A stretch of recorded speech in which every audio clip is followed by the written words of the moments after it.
What's up, Force Conversation peeps, and welcome to another episode. As always, I'm your host, who's excited for some fall weather, Mike, and my co-host, who's finally going to see Spider-Man Brand New Day, Andre. Yeah, I literally am finishing as soon as we're done recording. I'm heading out there. Today we have some Starfighter news. We're just covering everything that's happened at D23 essentially, because that's so much of today. But anyway, You guys stay tuned and we'll see you in a second.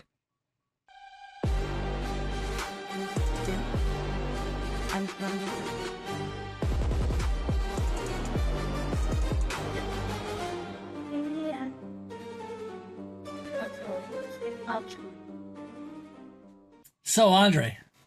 Yeah. We have some Star Wars Starfighter news.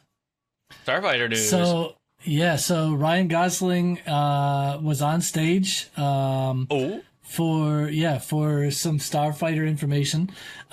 So we got a confirmation from Lucasfilm and Star Wars that Ryan Gosling is confirmed to be playing a character named Cade Oberon. So not the same Cade that people were thinking, like the early rumors that were suggesting he was playing Cade Skywalker. You know, so now we can kind of put that to rest. I don't know what that means for, well, I guess it could mean that Amy Adams' character is still Mara Jade, because Mara Jade, if she's not married to Luke, what's her original last name? Yeah, it could be her brother. Right. It could be. So unless Mara Jade is Jade is her last name and it's hyphenated Mara Jade Skywalker.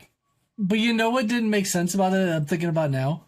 If he was Cade Skywalker and he's brothers with Mara Jade and Mara Jade married Luke, why would he have the same last name as Luke? They'd be brother-in-law. They wouldn't be brothers by last name. Yeah. Well, this would... Literally... Why did I not think of that before? That literally makes no sense. If she is Mara Jade Skywalker, let's just say that rumor is true, and there's talk of him being her brother and the uncle to the boy. He's also not her brother and Luke's brother at the same time, so he wouldn't be a Skywalker anyway. Well, it's also spelled different, first of all. But it could still... The boy still could be related to... 100%. And Mara Jade could still be Mara Jade Skywalker. Like, all of that can be true. Mm-hmm. I'm just saying that if Ryan Gosling is the brother to Mara Jade, that means he's the brother-in-law to Luke, which means he's not a Skywalker. Yeah. Wouldn't have been a Skywalker in the first place. That's hilarious. No. All right, the movie takes place about 5 years after the events of Episode 9, The Rise of Skywalker. Yep. There was a trailer that played at D23, but it has technically not been made available to the public yet. And we totally did not see it. No. This has not stopped the trailer from leaking online, though, and there's a lot of stuff that leaked about this. One of the coolest things was the jacket that he wears in the trailer that's got the upside-down rebel symbol with the crossbones underneath it. That was pretty sweet. I would love, not like a... I want like a black canvas jacket with that, like an M60 Vietnam style jacket, but black with that on the back. Oh, not like the speckled, bedazzled, like on stage one, like he was on stage, yeah. Right. Oh my god, that jacket was sweet. That would be a good and easy Star Wars cosplay to do, like it would. Oh, so easy, for sure. So. It turns out, I had always assumed that the Starfighter in the title was Ryan Gosling, but it turns out the trailers so far, the trailer's making it sound like the Starfighter is actually a decommissioned G-17 Imperial ship that they call the Starfighter. So that's what the movie's about, is this Imperial ship. In the trailer, they talk about it being the fastest ship ever built, according to Cade. There's a series of quick shots that take place after that show several landscapes and action sequences without context. Go ahead.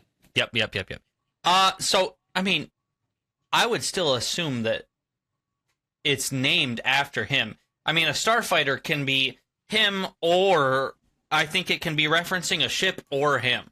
Okay, let me tell you why I think that's not true, though. But he probably stole that ship from the Imperials. Understand that. Understand that. I'm going to ask you a question. What is the most popular Empire single-person ship that fights in the movies? Like the most mainstream one? Sure. Yep. Just give me one. Oh, the TIE Fighter. TIE Fighter? Oh, okay. And the pilots are called TIE Fighters. TIE Fighter pilots. Ah, the movies it's not called Starfighter Pilot. So The you're ship saying is a the Starfighter. ships, this movie's Yes. main character is a G-17 Imperial ship? No, but it's about the ship. So It's things. the main character. I mean, if you want to go that way, if you want to say the main plot point or one of the main plot points, okay. Like what I've been reading about, maybe not what I think, because I have my own theory about what I think some of the stuff is going on. People are speculating that the reason it's called Starfighter is because, like you said, he stole this ship from the Empire. Yeah. And in the events of this movie, the Empire is going to find out, because he's trying to transport his nephew, who it looks like they're trying to take him to Rey. He's going to have to use this ship, and the Empire is going to realize that this decommissioned G-17 ship is still out there, and it's going to become a plot point. One of the bad guys is going to be after the nephew because he has force powers, and the other bad guy is going to be after the ship. The Imperial remnant guy is going to be after the ship. Or maybe not Imperial. Go ahead. The First Order remnant. That's what I meant. Yeah. Well, but there's got to be Imperial people because of the fact that Palpatine somehow returned.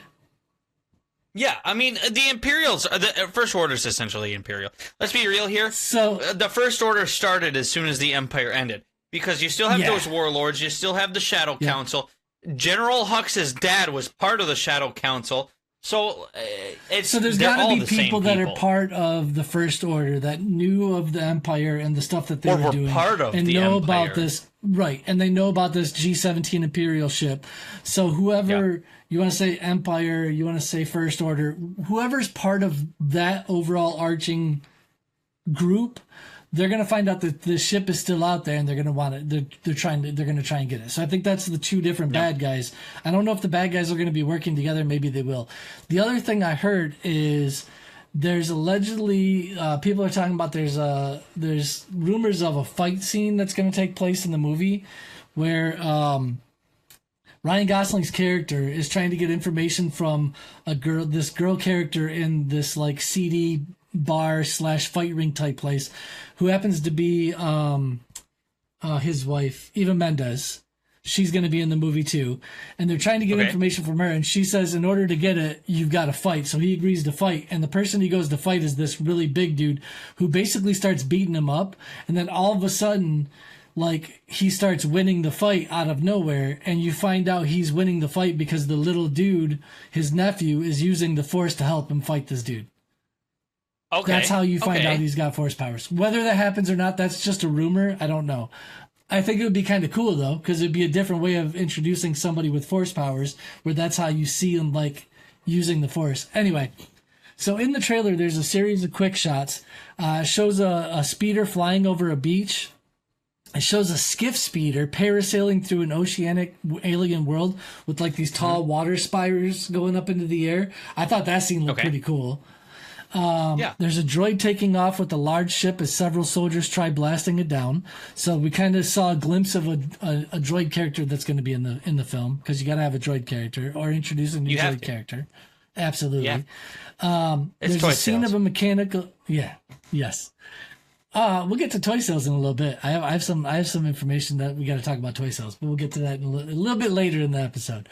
There is a scene of a mechanical bridge retracting as one of the characters leaps across to try and reach another person on the other side of the bridge.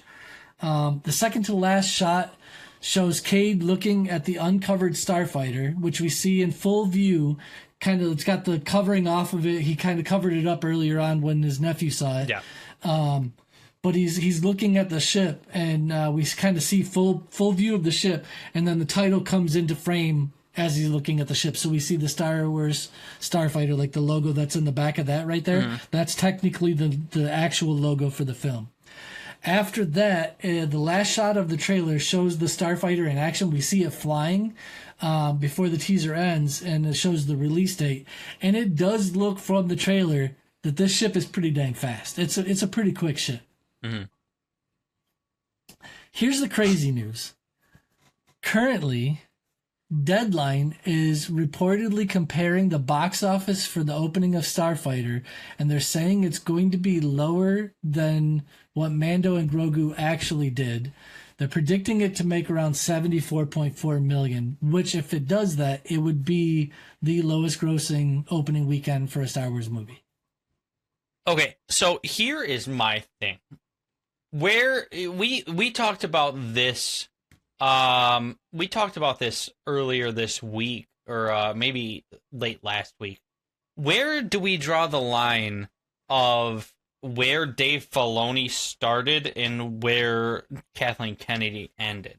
Because I feel like if this is the last of the Kathleen Kennedy movies and that's why it's grossing so low, because I feel like we have to give Dave Filoni his fair share, because look at Maul. Maul did amazing. It's what, 96? It's 96% on Rotten Tomatoes. Yep. And I think Ahsoka is one of the highest rated live action series on Disney Plus, right?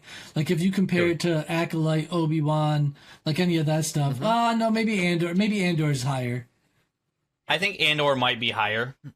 Andor, but still, Ahsoka's up there with Andor. Critically, like yeah. Right, but there's a lot of people that really like Ahsoka season 1 and stuff like that. So I would say Ahsoka season 1, you can credit to Dave Filoni, because he definitely was the main person behind that. Though there could have still been some Kathleen Kennedy mixed into that as well. I would say Ahsoka season 2 and any movie that comes out after Starfighter, we have to put 100% of the compliment or critique, like whatever you want. If you're positive about it or negative about it, after Starfighter and after Ahsoka season 2, everything at this point now falls fully on Dave Filoni. If it's good or bad, it's 100% on him. I just want to look up really quick, when did Kathleen Kennedy when did Starfighter wrap filming? December when did 2025. When did Kathleen January Kennedy? Or February 2026 is when Dave Filoni took over. Okay, so it's a Kathleen Kennedy movie for sure. For sure. I mean, Dave could have done reshoots if that's the case, because I mean, even Rogue One did reshoots like a month before the movie finally came out. So, or for Rogue One. To say that Dave Filoni is not involved at all with Starfighter, I'm not trying to say that. I'm saying that, like, if you're looking at overall production, you'd still have to say 75 to 80% of this movie, it falls under Kathleen Kennedy, right? There might be, and I'm being generous when I'm saying like 20 to 25% falls on Dave Filoni. That's probably high. It's more like probably like 5 to 10%. So it's hard to use this or Mando and Grogu as a thing that we're like, hey, we're judging Dave Filoni on this, right? Yeah, I truly think this is going to be the last. Yeah. I truly think this is the last of the Kathleen Kennedy era. Here's the hard part. But she's not gone, though. She's not gone. She's still a producer. She's just going to be things. underproducing. Yeah. Yeah. So let's say this movie does well. Let's say the movie blows people away. They love it. Do you think people go, man, Kathleen Kennedy really went out with a bang? Kennedy, like the last movie that she put out there was absolutely amazing. Listen, I am not a Kathleen Kennedy hater by any means, but I think that the loud minority of Star Wars fans that do hate Kathleen Kennedy are going to just say they will not give this movie the fair shake. You know, yeah. The amount I have 60 comments. I mean, to be fair, half of them are me because I'm replying, but a lot of I have so many comments on every single platform that we're on. I have a lot of comments of just being called stupid, being called a fake fan. We need to clarify something. You and I. Not everybody. It's not everybody. No, but we've put out videos and shorts talking about like the Acolyte. Some of it is to get engagement. We want to see what people say. We want to see if there's people that are I don't know if I want to say brave enough, but if we want to see if there's people that are willing to step out and be like, hey, I actually like the show. It wasn't that bad. And it seems like the more recent ones, we've been getting a few of those, which I think is awesome. Here's what I want to clarify. I really enjoy the people that say, I liked the show at best. These are my problems, but let's talk.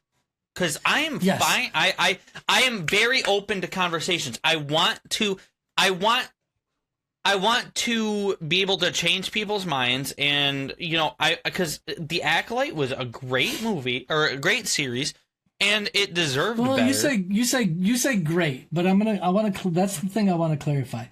When you and I are talking, we had a conversation about this at work. Yeah, we did. The problem is that I think when people hear us say I enjoyed it or it was good, I think people are saying we're saying it's like a 7, 8, 9 on the scale of 10, right? And I'm not saying that. I'm saying if you are realistic and you say I place this show at a 4 to 6 out of 10, I'm completely okay with your rating on that. Like 4 might be a little low for me, but I'm saying if you say 4 to 6, I can't see it being higher than a 6. I can't see it being lower than a 4. So maybe if I'm going to split the middle, I'm going to say the show was like a 5 out of 10 for me, which means that, yes, I realize there's issues. I get that there's stuff that I don't like in it. There's stuff that's not good, but there is stuff that I do like about it, right? So when I say I enjoyed it, I'm saying it's an average show, a 5 out of 10. It didn't blow me away, but I don't think it's dog water trash. So people, for some reason, think we're saying it's like an 8, and I've never said that. It's not a perfect show by any means. My rating is a 5 to 6. I think Chimere pushes it to a 7 because the Chimere character was like a 8, 9 for me. And that's the reason I want more Acolyte. I want something new, and I know that Manny Jacinto is not going to come back without any of the he wants to bring back all of the production crew. So he's never going to come back unless he gets that. So I mean, he want says more that, Chimere. But if Disney were like, hey, we want you to come back and play as Chimere. I know for the first season of Acolyte, we gave you $2 million. We're going to bump that up to 8. I don't think that anybody that's in Hollywood is going to be like, no, I need to have all the production crew. They're going to be like, wait. You're giving me a $6 million bump and pay to come back and play this character?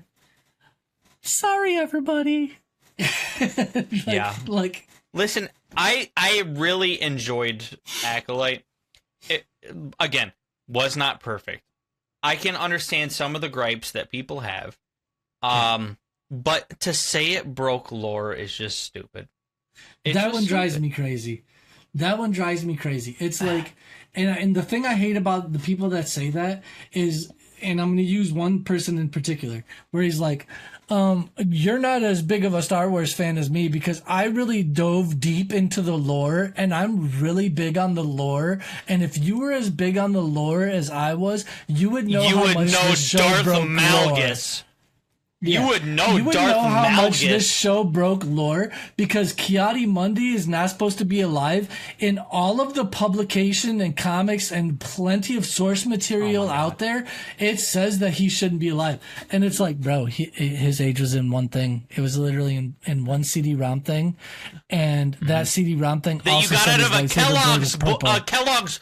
You got it out of a Kellogg's cereal box. And it said his lightsaber was purple. Do you remember him having a purple lightsaber in any of the movies?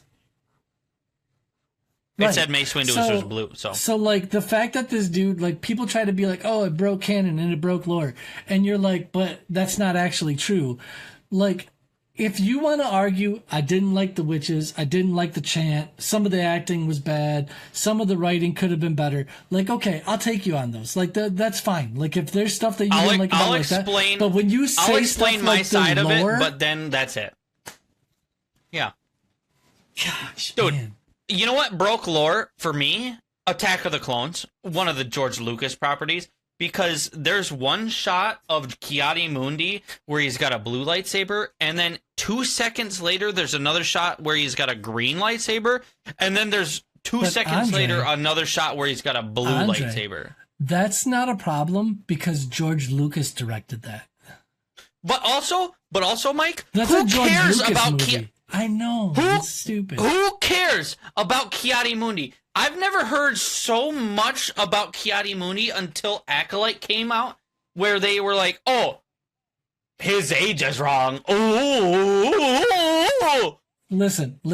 If we're going to take any Jedi in the entire expansive universe of Star Wars, I don't care if it's canon or Legends. If you want to take any Jedi and say, you know what, I like what this person says and I believe what this person says, the very last person on that list, the very bottom Jedi, the 1/1,000,000th out of 1,000,000 Jedis is Ki-Adi-Mundi, because everything he said in every live action thing that he had ever been in, he was 100% wrong. So, you know what? I'm going to say it like this. Yes, did Ki-Adi-Mundi say, "Oh, the Sith have been extinct for a millennia"? Yeah, but could possibly have been a scenario where Ki-Adi-Mundi found out a week ago that there were Sith and he just forgot because he's an idiot? That's also a yes. Hey, did you know that Count Dooku was a Jedi, so there's no way he could have tried to assassinate Padme? Oh gosh, dude. That's what I'm saying. I think Ki-Adi-Mundi probably has selective memory. They're like, "Oh, we saw a Sith," and he's like, "Oh, that's probably not true." And then 5 minutes later, he's like, "The Sith have been extinct for a millennia." But also, no one in that meeting that Ki-Adi-Mundi was in said it was a Sith. No one said anything about a lightsaber. The only thing that got brought up was somebody's killing Jedi. By the end of the series, by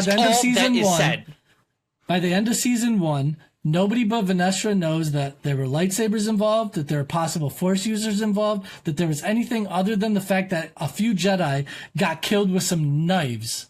With some knives, Andre. Some knives. Not some Jedi tools, some knives and some poison. Nope. But they're Sith. Why would you think that? Nobody else thinks that. I'm so annoyed. But the lore! Ooh. Sorry. All right, let's move on. I'm not saying this like I'm trying to defend the Acolyte of being like a phenomenal show. I just don't like the fact that people try to argue with us and they use 100% incorrect information to try and be like, "Oh, you don't know what you're talking about," and then they give us stuff that's completely wrong.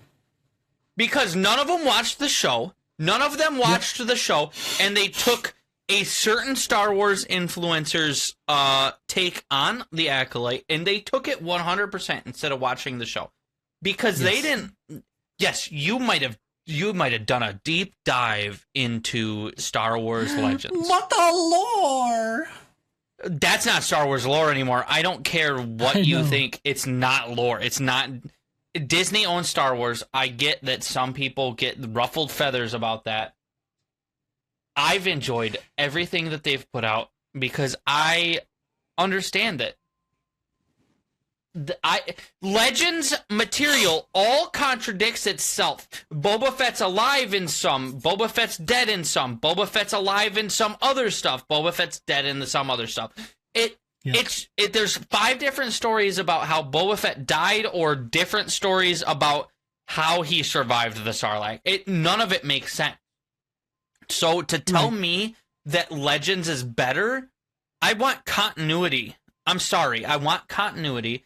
I will read. I told people I would read some of the Legends material because some of it I understand is very beloved. The Thrawn trilogy, Darth Revan. I have Darth Revan sitting behind me. Actually, I will read it one day. There's just so many good stuff about it, but so much of it contradicts itself. Right. That's all that I'm saying. Anyway, that's our fun little tangent for this episode. Let's move on to some more news. Let's move on. I feel like we're beating a dead horse. Like, you can't beat a dead horse of people that don't know what they're talking about. Like, it does. Like, they're gonna argue all the stuff that's factually incorrect and think that they're 100% correct, and it just blows my mind. Okay, I want to say that when I was going over the Ahsoka Season 2 trailer, It looks incredible, dude. It does. I am so excited for it. They released a trailer, and then they released a poster for it. Dude, this poster is incredible. Dude, you got what looks like Sabine right here. You got Hera, Chopper, I'm assuming Ezra. It looks like some stormtroopers down here. Baylan and Shin Hati. Shin Hati, am I right? You got Ahsoka and Thrawn, some TIE fighters and X-Wings. Dude, it looks incredible. So I'm just gonna do. I want to do a little bit of a trailer breakdown. I know a lot of people have already done this, but like, we gotta jump on the bandwagon because it's a great series, and I'm hoping that people enjoy this more than the Acolyte.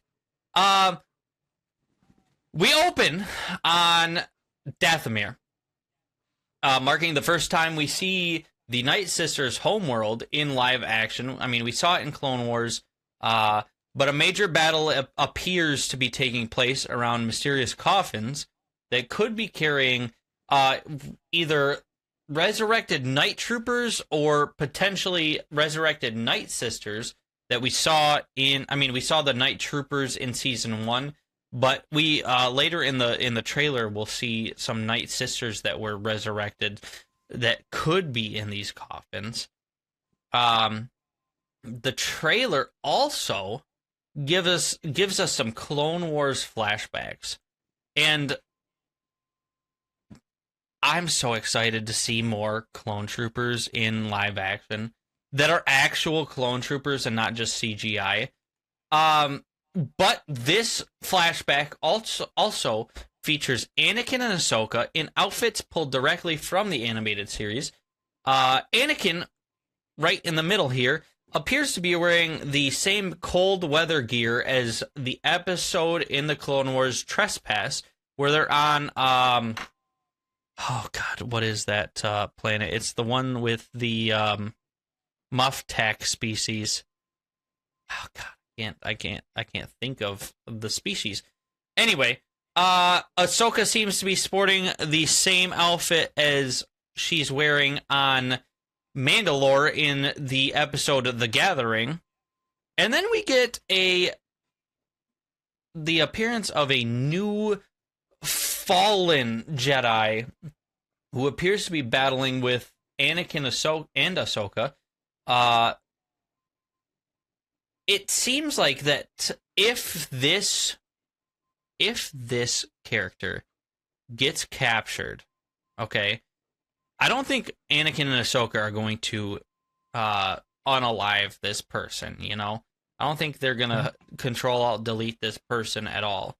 I feel like if they get captured, they could, but I feel like they aren't because, I mean, at this point, Anakin and Ahsoka aren't doing that to Jedi, the clones mate with Ponkrell, but this character has spawned some theories that it could be a future Inquisitor Merrick. That's what I'm saying. He could die, and the Nightsisters, because we're seeing Nightsisters in it, so they could bring him back as Merrick, and that's why he's wearing the suit. Maybe he gets his face cut open. I don't know if I want him to die. Okay, I don't know if I want him to die yet because I kind of want him to. He's already a fallen Jedi, so they don't have to persuade him to switch over. They only have to get him to be like, come work for us. That's it. That's all they have to do. He'll get captured. He'll be put in Jedi space prison. And the Empire will take over during Order 66. And then this guy will become Merrick, the first brother. I'm just so excited. I want more Merrick backstory. Because he's such a cool looking character. I actually just finished the Merrick helmet. It's been a while since I finished it, but I haven't I haven't shown it off to be honest with you with anybody. I should post some pictures, but we'll see. We'll see. We'll see. I don't have to show off everything. We also got a unique look at this new lightsaber. Okay, it features this split handle, which is so weird to me. Like, it pulls apart, and I can only describe it as like a bandsaw, where like you have like kind of thing. That's the best example that I can ever give. Like a handheld bandsaw, like. Fair, okay. I've never seen anything like it. It's such a cool design to me. Anyway, then we see Force Ghost Anakin, and he's telling Ahsoka that she has to decide whether to be a Jedi or not. And this feels like me and you talked about this earlier, where it seems like Dave Filoni is rejecting the idea of gray Jedi, but I feel like it also could be setting up the first canonical appearance of the gray Jedi, because she could be like, Anakin could say that, and then she is like, hey, I'm not either one of those, because I'm not a Jedi, but I'm not a Jedi. You know, I'm something in between, because the Jedi rejected me. I don't want to be a part of that religion, but I'm not a Sith. I'm not a dark side practitioner. I'm my own thing. You know, I feel like this is going to be the first canonical appearance of Ahsoka the Grey in the storyline. I mean, it's possible, but I'm going to read you something that I feel like goes against that. So this is something that, like, I guess has come out in the past from Dave Filoni. It says, Dave Filoni, following George Lucas's foundational philosophy, does not recognize gray Jedi in official Star Wars canon. Filoni treats the Force as a strict moral binary where balance means upholding selflessness and the light side, while the dark side represents corruption and destruction. Characters like Ahsoka Tano may leave the formal Jedi Order, but they remain firmly aligned with the light rather than mixing light and dark. So he considers a gray Jedi would be, I guess, more like Samuel L. Jackson, like Mace Windu, but not part of the Jedi Order. They're just a person that dabbles in both. So I think that's why people are saying, like, he is against gray Jedi. You're either a Jedi or you're not a Jedi, right? Right. But the problem I have with that, kind of like you're saying, is what about people who, like, are Force users that don't know about Jedi and Sith, or aren't part of, like, the Jedi or Sith, and they're just by themselves? What are they? Like the witch cult. They're just unaligned Force users? I'll be right back, dude. I'll be right back. I'll explain in a second. You're going to be late for your movie.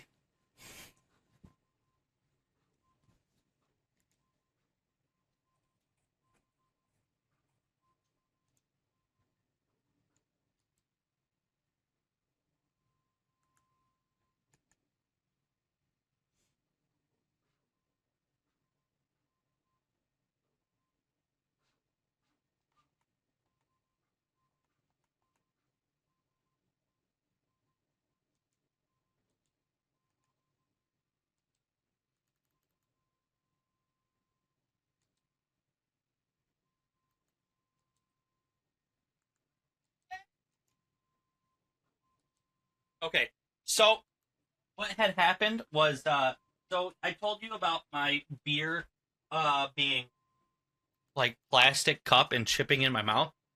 Yeah. I was about 2/3 of the way done with it, and then it started chipping into my mouth, and I was like, hey, can I just get a new cup? Because this cup is literally, I've have like 5 bits of plastic in my mouth.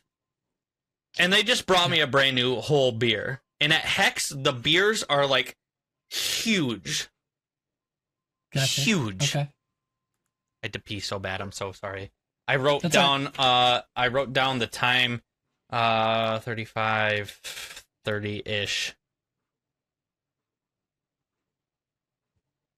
Okay. So, anyway, yeah, I can see how Dave Filoni would see that, and I don't think that he doesn't have to perfectly align himself with George Lucas, but I can see him doing that. So I guess we'll see what he thinks in the future. I mean, we have when does this come out? January 27th, correct? I think it's the 20th. January 20th. So I guess we'll see. I guess we'll see what happens. I'm hoping if he's gonna say no gray Jedi whatsoever are allowed in Star Wars, that doesn't make any sense to me. Because what? So you have a Force user that isn't a Jedi, isn't a Sith. So then you wouldn't be but a gray uses Jedi. it for good. You just be a Force user. You'd be a light side Force user. Yeah. Yep. What a nerd. Because a Jedi, like, how can you be a gray Jedi that follows the Jedi Order and the Jedi path and the Jedi rules, but not be a Jedi? I think that's what he's saying. He's not. Okay. I don't think he's saying you can't be a Force user that's not like Jedi or Sith. I think it's you can't be a gray Jedi because you're either a Jedi or not a Jedi, right? Okay. Yeah. So I think we're going off of technicalities on the word Jedi. I think you basically you're an unaligned Force user. You're either a light side Force user, dark side Force user. Okay. So Chimere wasn't a Sith, but he was a dark side Force user. For sure. I mean, none of the Knights are Ren or Sith. Yeah, correct. You know what? Yeah, I can see that. I can see that. I guess we'll see how they work it in the future, and see where they go with it. You know. So meanwhile, Thrawn appears to be making a public declaration that he's assuming control of the Empire's future. Interestingly, he refers to the New Republic as the Rebel Alliance, seemingly attempt to undermine their legitimacy and paint them in little more than formal insurgents. Thrawn is just... he's gonna be wild this season. We also get a clean-shaven Ezra Bridger, matching more of his look in... Rebels, along with statues that resemble the Salamari, okay, a force-repelling creature made famous in the Legends lore. Thrawn would constantly wear these reptile-like creatures on his shoulder because he was fighting, Luke Skywalker and Luke Skywalker, because that is the best part of Star Wars Legends, is Luke with two U's that is a dark side user, whatever. Yeah, but anyway. One of my favorite moments is seeing the TIE bomber deploying these, pods? Yep. Onto the hull of a New Republic Star Destroyer. Yeah, that's right. A New Republic Star Destroyer. It's like they were decommissioning them, and they're like, we should actually just use these. We have them. Yeah. Why not just use them? Right. Which overall makes sense. Yeah, because why not? When Russia couldn't get Pepsi, I don't exactly know the full story, but Russia ended up, Pepsi couldn't accept Russian funding to buy Pepsi for Russia, so they traded Pepsi for their entire navy in 1986. So in 1986, Pepsi had the second largest navy in the world. In the world, yeah. And then they ended up donating it to the U.S. But so the New Republic's essentially just pulling a Pepsi right here. Basically, yeah. Yeah, they might as well paint them blue and have the Pepsi logo on them. The boarding forces seem to be Nightsisters armed with their glowing energy bows, and when struck by a blaster bolt, seem to release a cloud of green magic, which means she's either one of the reanimated Nightsisters, which we theorized earlier in the episode. Or she is imbued or what is that the word I'm looking for? Imbued with Nightsister magic with a K. I think that works.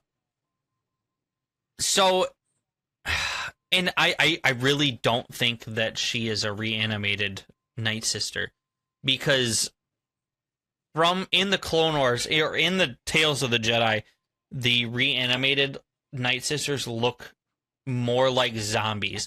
These look like fresh, I'm not going to say humans, but like Dathomirians, you know? They don't look like they're decrepit in any meanings. Right. So anyway, when they're struck, they release this like green fart of a magic. And green fart. Yeah, that's what happened with Merrick, you know? Yeah. Just so then we go back to Peridia, okay? And we see Ahsoka and Sabine, which Sabine has longer hair in this season, which suggests a noticeable passage of time since the season 1 finale. And then Ahsoka mentions having visions of war, and it shows Enoch leading a Nightsister army, and a Nightsister and Stormtrooper army. The duo of Ahsoka and Sabine later work together to unlock an ancient Jedi temple, which could directly connect to Baylan Skoll's mysterious quest. Speaking of Baylan, Rory McCann officially takes over the role following the passing of the great Ray Stevenson. Yeah. It's suggesting that Baylan is searching for the mother, who is also Abeloth, who is also the Queen of Chaos. Though we'll have to wait and see if those theories prove true. I really hope they do, because Abeloth has been one of those looming forces in Star Wars. Now is she something that would end all wars? Because he confirmed, and I think there's something else that confirmed, like Anakin talking about the like in the Clone Wars, like whatever Baylan's looking for is something that'll end all wars for the rest of time. Well, obviously it doesn't. If it is Abeloth, that Baylan is searching for, it doesn't work, because obviously we have the First Order and the Final Order, for that matter. We have the wars with them in about 24 years. So, I mean, if we do find Abeloth and it is the way to end all wars, it doesn't work. Right. So either it's not Abeloth or it doesn't work. So we'll see how that pans out. I kind of hope it is Abeloth, but I kind of want her to be more of a formidable force. Like, if we do end up trying to defeat her in some sort of manner, maybe we defeat her, but she isn't like fully defeated, and she goes across the galaxy and is in hiding for a while, you know? So she's Palpatine. Somehow. No, she doesn't, like, Kobe her... Like, hold on. He died, like you said. Like, he got defeated. He projected himself across the galaxy, like you just said. He was in hiding for a while, until he somehow returned. Yeah. Yes. Yes. I want that to happen. Because I want Abeloth, but I don't think she's gonna make it. She either makes it out and is in hiding, or she doesn't make it out of the series. Like, I really don't know how they're gonna play that off, and I guess we're gonna see how that works. You know? Right. Yep. The trailer also delivers an emotional Zeb, Aurelios, and Ezra Bridger reunion hug, followed by a brutal Ezra versus Enoch duel involving a green Nightsister forged blade. Can you hear Ahsoka? Okay. A little bit. Only when you're talking. Okay. Yeah, the trailer, you can definitely hear Ahsoka. Just so I don't have to cut it. And finally, in the trailer, Shin Hati appears to be clashing with nope, not General Grievous. Hu Yang! So that's where General Grievous got his stance from. General Grievous wannabe. Like that, I'm gonna die. I'm gonna die, dude. I'm gonna be like, what the heck? Well, I guess no, that's not an impossibility. He's imbued with like all fighting styles, right? Yeah. So you'd have to believe Grievous would be one of them. What if Shin Hati drops off and falls into the battle arena that they're in, and she's like, Hu Yang, and he turns around and he's like Shin Hati. Oh my god, that would be just so good.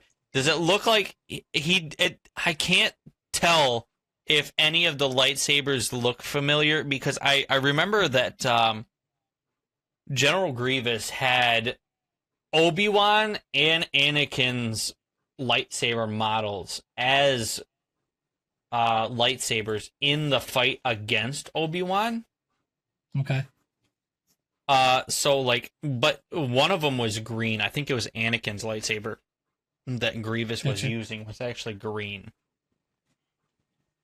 Overall, the trailer has everything I wanted. Clone Wars flashbacks, Thrawn, Nightsisters, the Baylan's mystery quest, dude, Jedi lore, massive battles, and Ezra finally getting more time in the spotlight, dude, and then a small ghost crew reunion. Oh my god, I can't wait for Ahsoka and Sabine. I really hope they don't pull a sequel trilogy and don't have all of them meet up. Like, the one thing I hate about the sequel trilogy is they didn't have Han, Luke, and Leia and Chewbacca meet up one last time. At some point, yeah. Yeah. I think that was a missed opportunity, and I really hope they don't pull that same thing. I need Ahsoka and back with the Ghost Crew. Okay. Good. If the trailer is any indication, Ahsoka season 2 could be something truly special, and I honestly can't wait for it, man. I honestly can't wait. I'm so excited. I named my dog after the character, man. I named this little thing right here. This thing is Ahsoka, and she's a cutie patootie, and yeah, I can't wait. Hey, girl. No, fair enough. Fair enough. And there's Rex. Yep, Rex. He's they're probably gonna get fighting in a second. They're probably gonna have a little tussle. Yep. Yeah. So that's all I have for Ahsoka season 2 news. Yeah, I think it's gonna be good. It looks good. Everything that I saw, I thought looked really good as well. So moving on to some Mando and Grogu news. Mando and Grogu is confirmed to be coming to Disney Plus on September 2nd. So that's less than 4 months after its theatrical debut, which is kind of a short window. So the Disney Plus release date was announced just before D23 in a short YouTube video. The video was kind of cool. It had Grogu standing on a blank screen, and he's pulling something to him, and it's like the Disney Plus main dashboard pops up, and he pulls the video to himself. Yeah, this right here. It was kind of cool. Then the little Mando and Grogu box fills the screen, and it kind of plays the trailer of the movie, and it says coming September 2nd. It was pretty cool. I love that. That's so cool. Here's the other reason why we're talking about Mando and Grogu, and why I said to you earlier when you made the comment, I wonder how much like toy sales and stuff like that play into it.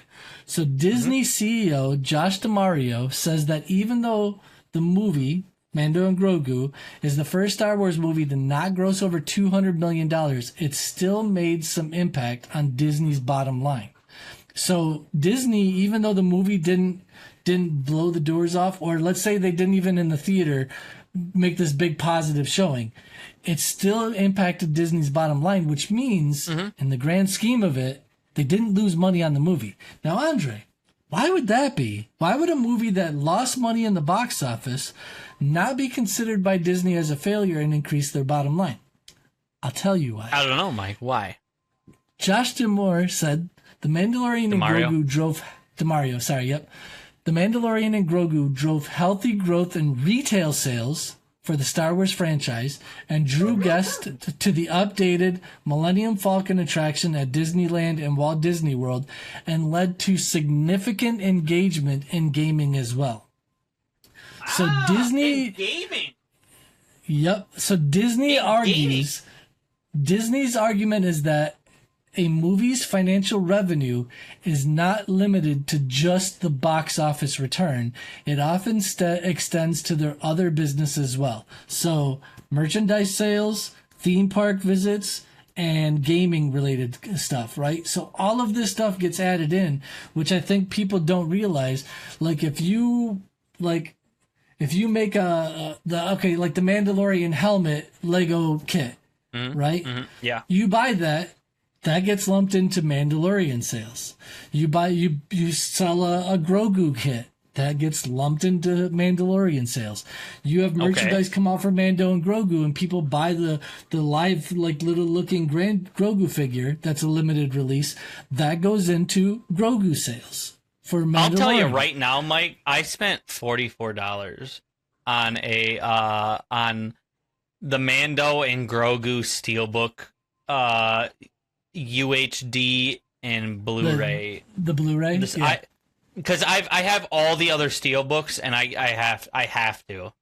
I have to have the complete... Nothing wrong with that. That's perfectly fine. I collect all the Marvel movies. So far, I have all the Star Wars movies. I'll buy this one too, for sure.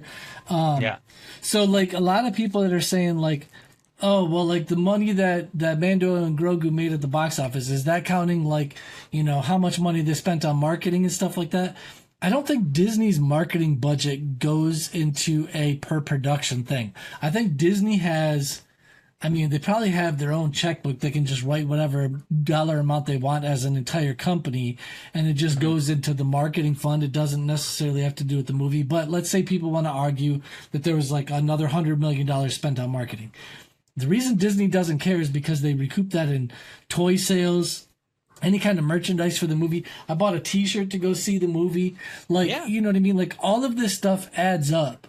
And, you know, when people are saying, oh, like, it bombed at the box office, I think that's the reason Disney doesn't care, is they go, hey, like, yes, it didn't make what we wanted it to make at the theater, but merchandise sales, theme park sales, or theme park visits, gaming stuff, like, all this stuff adds up. It's not on Disney Plus yet, so ad revenue or, you know, revenue from stuff on Disney Plus, that's not configured into it in any way or whatever, right? The amount of people that are paying for subscriptions that are watching this, that's not added into it at all whatsoever. So to them, it's probably like, hey, we'll take a little bit of a loss when you talk about solely box office, because we're also making money in all these other areas. For sure. So, I mean, and if you're gonna look at it like this, like, uh, look how many they've had Grogu's in the toy aisle. I'm a 31-year-old kid, you know. I go down the toy aisles all the time. They constantly have Mando and Grogu stuff down the aisles. So no matter what, even if they flopped in theaters, I think Disney has made their money back tenfold on Mando and Grogu alone. Probably, like overall sales wise, yeah. That's why they could put out the movie and be like, look at if it doesn't hit net, like if we don't break even on it from the first season of Mandalorian till the end credits roll on Mando and Grogu, the amount of money they've made on Mandalorian related stuff, not just counting people watching it, but like merchandise sales and stuff like that, they probably didn't, like the money that they spent making the movie probably didn't come out of their bottom line. It probably was out of the money that they made off of everything else related to Mando. Mm-hmm. Yeah. You know? Yeah. So I loved the movie. yeah, that's all I have for that. I thought it was fun. It was a good movie, for sure. Yeah. So, Andre, the last bit of news that we have related to D23. Mm-hmm. You want to change the slide? Sorry. It's some That's my Star fault, Wars. There's some Star Wars gaming news. Okay. The first bit of Star Wars gaming news is something that we kind of talked about a few podcasts ago. Star Wars Eclipse. Whoa!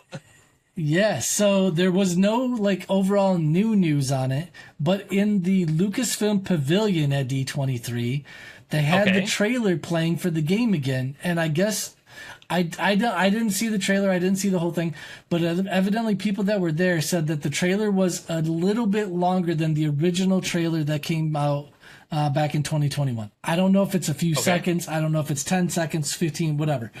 I have not seen any confirmed information on whether there was new stuff in it or not. So right now we're going to go with no new information was provided. But the fact that the trailer was playing is a good sign that the game is still planned for release at some point.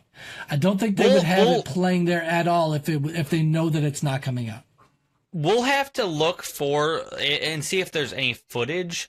And there probably is some footage out there of it. We'll have to do a side by side of the old trailer. Yep. And because like I saw pictures and people saying, "Oh no, this is the same thing." Ooh. That's what I saw too, but I did also see people saying like the timestamp was a little bit longer. So I don't have a confirmation on either. We'll have to look into that more. But my contention is the fact that they had it playing there means that Disney fully believes that this game is still going to come out. It's not dead. It's not shut down. They haven't closed it. They haven't canceled the project. They still believe that it's coming out because they had it playing there. So there's still a lot of questions surrounding this game, but there's been no gameplay footage. There's been no release date information. So there's a lot of stuff that we don't know. But yeah, I think it's at least good news that it doesn't sound like it's completely shelved yet. So I agree. We'll see what that means. Next bit of news. Star Wars Zero Company launches August 27th. So that's technically 9 days from now. The final trailer for the game dropped on August 17th. Yep. So yesterday was the final game trailer. In the trailer, we see the game's main antagonist, Kundry Fathom, who leads a group called the Infinite Coil. The Infinite Coil is a cult that seeks to infest the galaxy with a fatal plague that will either kill the host or strengthen them. The synopsis for the game reads that you command an elite squad through a gritty and authentic story in Star Wars Zero Company, a single-player turn-based tactics game developed by Bit Reactor in collaboration with Respawn Entertainment and Lucasfilm Games. Set in the twilight of the Clone Wars, you will step into the shoes of Hawks, a former Republic officer who leads Zero Company, an unconventional outfit of professionals for hire hailing from across the galaxy. Hawks and Zero Company are recruited for an operation that pits them against an emerging threat that will consume the galaxy if left unchecked.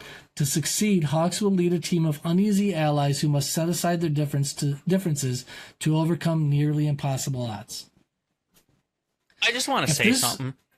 Every time I go to Taco Bell, I consume so many tacos, man. I just consume so much. I corrected myself. Way before you did. Yeah. So I love that there is a God, I can't remember the two tubes species. I love that there's the two tube species. I love that there's some Togruta in here, some not Utapauans, some Umbarans, and even a Lasat. Dude, a Lasat being in this series is going to be insane. Because we've only seen 3, maybe 4 other Lasat in Star Wars canon. They're a rare species, and the Lasat is also inspired by Ralph McQuarrie concept art for Chewbacca. Obviously, purple instead of brown, but like... Right. Yeah. Two tubes is a Tognath. Tognath? Dude, yeah. The two tubes heads, they're so cool. You know what I just realized? I just realized that, like, Star Wars has a lot of unique characters and a lot of unique species names and character names and everything like that. But they have two characters in Star Wars right now that have the most ridiculous names based off of stuff on their body. You have two tubes because you have two tubes coming out of their face, and you have two boots who's wearing two boots. Okay, two boots is a droid, so like I feel like but he's still called two boots because he's wearing two boots. I don't want to say droids are property, but like, are they or aren't they? And I feel like the owner of said droid is probably just gave him some boots and said, "Hey, your name's Two Boots," because there's 15 other ones, and I want you to be different. But so none of the rest of them have anything different. It's just two boots. Look at right here. That is right here is a. Can you see my mouse right there circling? Yep. Is a super tactical droid. I didn't notice that. That looks like bones. There's a B1. There's a B1. There's a super tactical droid. There's a super battle droid, a B2, and then another B1 battle. I don't know who these two Jedi or Sith are. These two Jedi or lightsaber wielders, but. A super, it's been so rare that you actually see a super tactical droid. That's crazy. Yeah. That's all the gaming news that I have for today. But did you say Mr. Bones? I said it looks like there's bones. It looks like an X-ray from where I like how close I can see it. Okay, I can't. It's not that big to me. It looks like there's two like femurs, and you know what I mean. Like you can see like X-ray bones, but I get what you're saying. Because there is a B1 battle droid that was reprogrammed, and his name is Mr. Bones. Nice.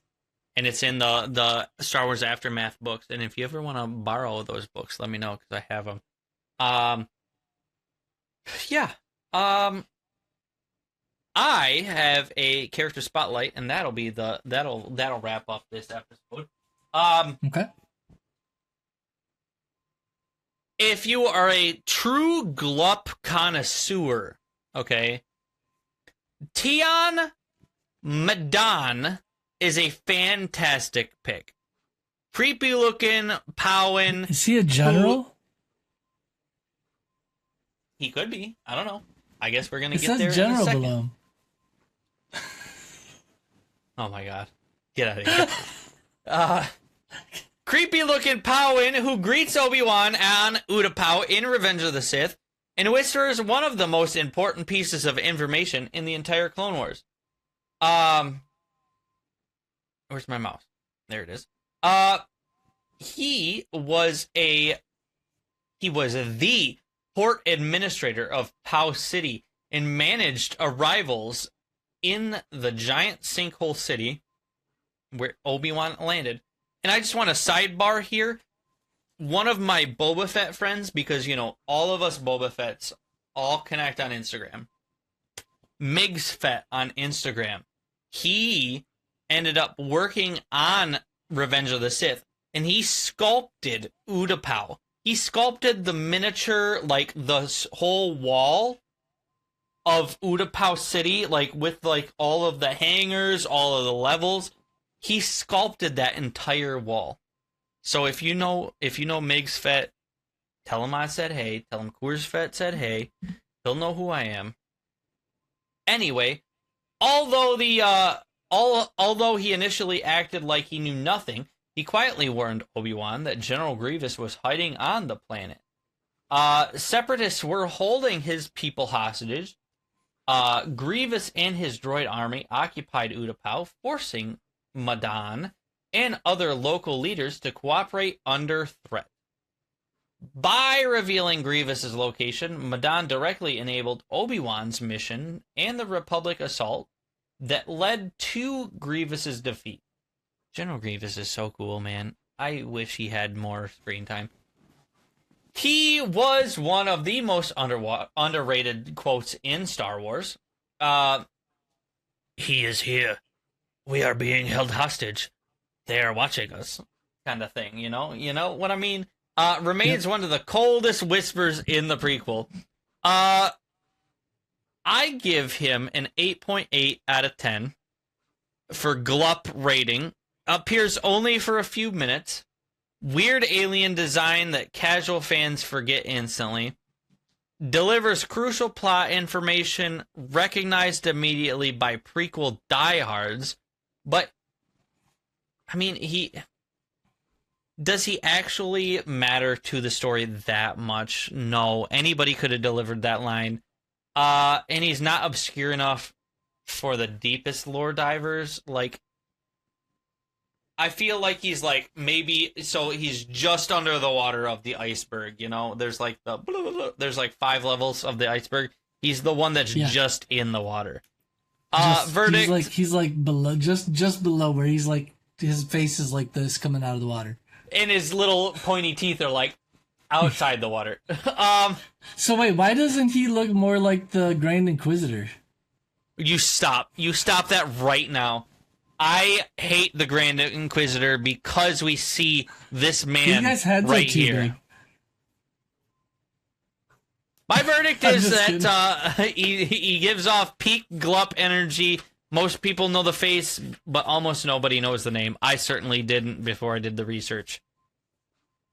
I asked Copilot to give me an obscure Star Wars character, and then I researched him.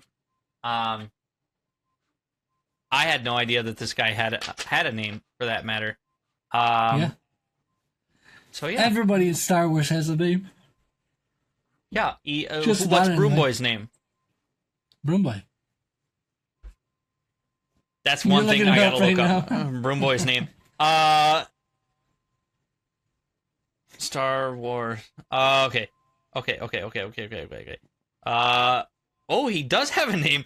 The fan favorite Broom Boy and from Star Wars, The Last Jedi, named Tamiri Blag. Which translated is Broom Boy. It is Broom Boy, yeah, exactly. Yeah. Okay, Mike, you have anything else that you want to add before we head out? I don't. I'm just confused as to why that guy, if he's the same species as the Grand Inquisitor, why they look so different. On that note, I don't want to talk about that. Maybe we'll talk about. Maybe we'll have an episode dedicated to our character design issue complaints.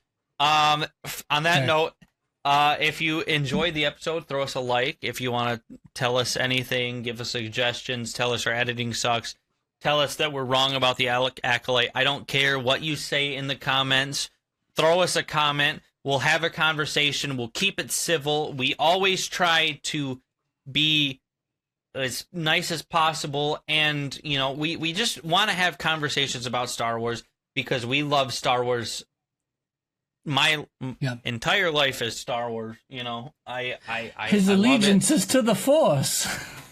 You know what's wild is I was told I hate Star Wars today, and my response was, yeah, I don't have a ton of Star Wars tattoos, and I don't dress as Boba Fett, and I totally didn't start a Star Wars podcast with my buddy. So People are yeah, I crazy. hate Star Wars. It's funny. It's whatever. Yeah. So throw us a like, throw us a comment. Honestly, be the ultimate bad boy and throw us a follow or subscribe. Because honestly, we could use it. At 1,000 subscribers, we are doing a giveaway. It'll be a Remnant Snowtrooper helmet from The Mandalorian. I'm debating on whether or not I'll throw in like the cowl to go over it to make it look like a Empire Strikes Back helmet. Like you could do either. I'm debating on doing that. Also, if you are looking for some sort of an energy supplement, we have a sponsorship, Dubby Energy. We got... Don't be a dummy. Drink that Dubby. I didn't agree to that. We have the flavor Dragonade. It is dragon fruit and pink strawberry lemonade. And honestly, I was concerned about the flavor that we got, but honestly, it's so good. I really do enjoy it. Is Jitterless Energy Blend. I had it on a Monday morning with Mike when we first got this tub, and we both agreed that it did not feel like a Monday. It felt more like a Friday because way more bearable. Way more bearable. It honestly made it feel like a Friday when it wasn't. And at the end of the day, I got disappointed because the next day I had to go to work. So, get W Energy. It's great. They also have caffeine less energy, or not caffeine less energy. They have caffeine less options. Check them out. WEnergy.com. Use code FCON, FCON, or click the link in the bio or description. In the description. Yep. Or maybe a comment. I think whichever way. One of the two. We actually have descriptions back. So yeah, it'll be back. It'll be down there. Anyway, you guys have a good one, and we'll see you in the next one. See ya. Peace.